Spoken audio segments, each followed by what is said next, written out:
c'est de considérer que justement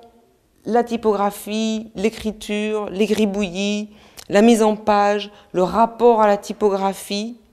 tout ça, et puis ma vie aussi, moi tout à l'heure, voyant Prague, regardant le ciel, voyant telle lumière, échangeant des propos avec telle personne, tout ça finalement c'est dans une grande marmite, et c'est dans la grande marmite que se fait la chimie d'une affiche, d'une mise en page. Alors, il y a une constante qui est absolument indéniable, c'est la constante de la typographie. Et la typographie,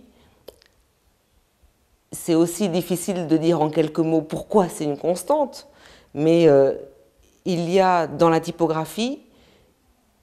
quelque chose qui est proche de ce qu'il y a de plus primitif, c'est-à-dire du tracé. Je trace un trait sur les parois d'une grotte,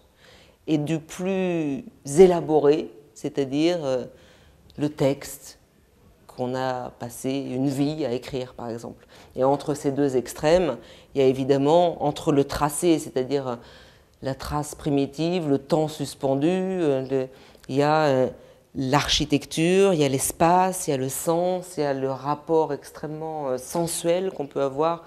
à la lettre, à la typographie, à l'écriture aussi, et qui fait que tout ça se mélange dans un intérêt qui, pour moi, prend sa source dans la lettre. Ce n'est pas un choix, c'est une nécessité.